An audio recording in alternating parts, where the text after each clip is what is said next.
the New York Mets, David Stearns, is David Stearns' approach in the New York Mets the right approach for the Mets?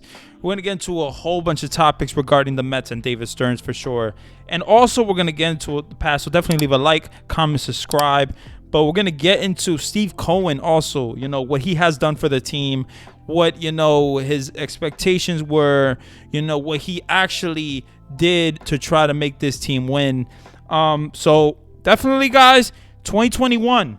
It starts in 2021. Steve Cohen, got ownership of the New York Mets.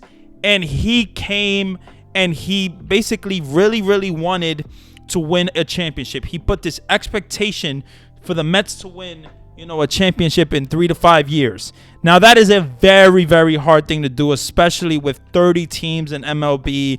It's so hard, and you haven't won a championship since 1986. Now, but Steve Cohen, this was a new owner. He took ownership over the Wilpons, and now he was the owner in 2021. Now, he came, and he really came with his money. In 2021, he, did a lot to improve the team for 2022. And that started with agreeing to terms with Max Scherzer. And that was a crazy contract. Max Scherzer on a 3-year contract, a guy that was basically 30-something years old, probably 38 years old to 39. And Max Scherzer, guys, one of the top pitchers in all of baseball, a guaranteed Hall of Famer, first ballot. Definitely getting a guy like him and pairing him with Jacob deGrom, and Chris Bassett, definitely as a pitching rotation. Now, the New York Mets, Max Scherzer, and they also got Eduardo Escobar on a 2-year contract. And yeah, pretty much, guys, though, 2022 went really, really good for the Mets because right after they made that deal, after they got Max Scherzer, Jacob deGrom was on the team, Eduardo Escobar. Definitely in 2022, the Mets had a really good year, going 101 wins and 61 losses. Yes, they definitely, almost won the division. They were very, very close. They lost the division literally in the last 3 games of the regular season. And they could have just won one game. They could have beat the Braves and they would have won the division. And then they would have, definitely advanced to the playoffs and, and not been in the wild card. But they got in the wild card. Yes, the Mets got in the wild card with 101 wins and 61 losses. And they faced the San Diego Padres. And, they lost the first game. The Mets lost the first game. They lost the second game. They won the second game. And they lost the third game. So they lost the series. And, it sucks for the Mets because of all that work that, Steve Cohen really, really did. Getting guys like a Max Scherzer, getting a guy like Eduardo Escobar on the roster, trading for Chris Bassett, doing a lot of things to make this team successful. And it just did not work out, at least going into, past the advancing to the playoffs and keep going. It just didn't work out. Now, overall, with the Mets in 2022, a 101 record is really, really good, right? 101 is really, really good. 61 losses, okay. And then after that, guys, the Mets lost Jacob deGrom. Jacob deGrom went to another team. Jacob deGrom went to the Texas Rangers, and Chris Bassett went to the Toronto Blue Jays. So the Mets, did not have a lot of pitching. So they needed to make moves. And they definitely did, by making moves. They signed Kodai Senga. They signed Jose Quintana. They signed Justin Verlander. So now they had a really good pitching rotation. Now, in 2023, it just didn't really work out at first. It started really with a bang. It started literally with the worst thing that could possibly happen, and that was Justin Verlander being injured to start this season. And, Kodai Senga was healthy, but he was adjusting to the league. So, just in general, you got Justin Verlander, you got Kodai Senga, and, you got Jose Quintana, and it just did not work out. Justin Verlander did not really work out for the New York Mets. And, he took a little time to get back to the Justin Verlander that he was after winning a Cy Young in literally 2022. Yes, Justin Verlander won a Cy Young in 2022, and then he came to the Mets in 2023, and he just did not perform so great. And, it does suck. Quintana also was injured for 3 months, and he missed, a lot of the season. So that really hurt the Mets as well. And they had to depend on guys like Tyler McGill, like David Peterson, and those guys just did not work out. So in 2023, the Mets ended the season with a 75 wins, and 87 losses on the season. That is so bad. Fourth place in the National League East. They did not make the playoffs, and it's just like, it really does suck because and it's not like Steve Cohen did not do what he needed to do. Definitely before the 2023 season, he signed Verlander. He had a Kodai Senga.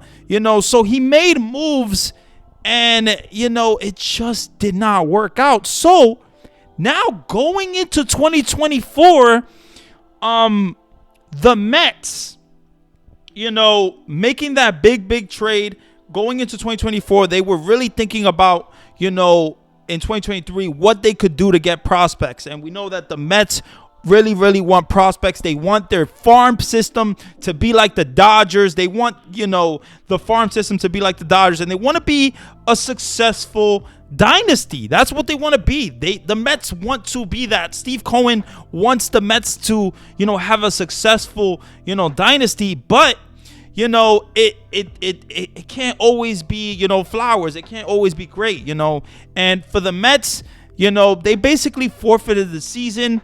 They traded Max Scherzer. They traded Justin Verlander. So they had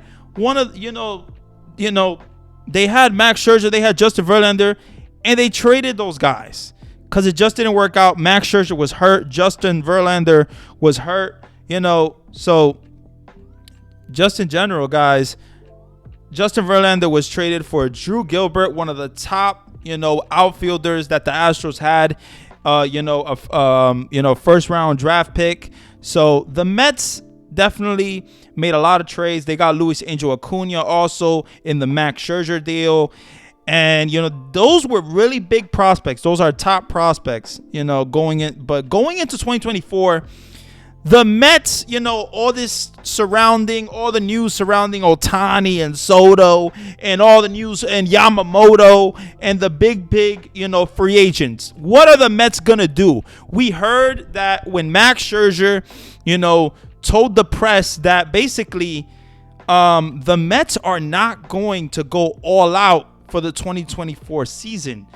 So once Max Scherzer heard that, he got traded to the Texas Rangers, and they won the World Series, which is crazy, but they did. They won the World Series. But yes, the Mets got Luis Angel Acuna, Ronald Acuna Jr.'s brother. So definitely one of the good prospects, definitely one of the top prospects.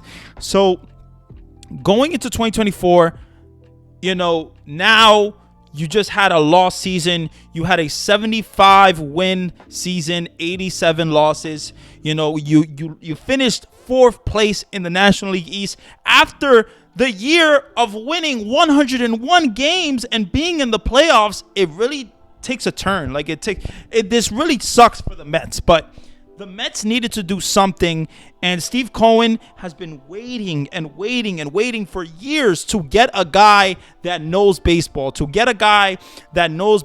in and out. And David Stearns was the guy that Steve Cohen really wanted. There were rumors, surrounding David Stearns and all the rumors about, he's possibly going to come to the Mets when his contract is over, and definitely you see that those rumors were true because the Mets, Steve Cohen, agreed to terms with David Stearns to become the first ever president of baseball operations for the New York Mets. And yes, going into the 2024 season, the Mets, I know a lot of Met fans, we definitely wanted Yamamoto. We wanted, definitely Ohtani. We wanted a Soto. We wanted so many people. But it turns out that David Stearns took a different approach when, something that you haven't seen the Mets do in a couple of years, because for the last 2 years they've been going all out to get free agents to win and become the big bad New York Mets, but it just didn't work out. Now, like I said, they had a really good year in 2022. They did not have a good year in 2023. So David Stearns coming into the new organization, coming into the Mets as the new president of baseball operations, the first president of baseball operations ever, David Stearns, wanted to do something different. He looked at the team. He saw that there were so many prospects that the Mets are possibly going to have in 2025 with Drew Gilbert, with Luis Angel Acuna, with Ronnie Mauricio, definitely with Jet Williams. There's so many exciting prospects that the Mets have in their system. So when it comes to the Mets, David Stearns, is this the right approach? Did he take the right approach? They went all out to get Yoshinobu Yamamoto. They did everything that they possibly can. And it's not like the Mets don't have money, because they literally offered Yoshinobu Yamamoto a 300-something million deal. And, basically the same deal that the Dodgers offered him. So it's not like the Mets don't have money. Now, the whole thing surrounding David Stearns and a lot of Mets fans saying, "Oh, dumpster Dave," or it's not like the Mets don't have the money. They have the money. They just went all out for Yamamoto, and Yamamoto did not work out for the New York Mets. It would have been a really big signing for the Mets to get a guy like Yamamoto for sure, because they did not have anybody really in the starting rotation. Just Kodai Senga and Quintana really going into 2024. But overall, the Mets, David Stearns, he took a different approach, and he really, went a different route. He went a different route than a lot of people expected.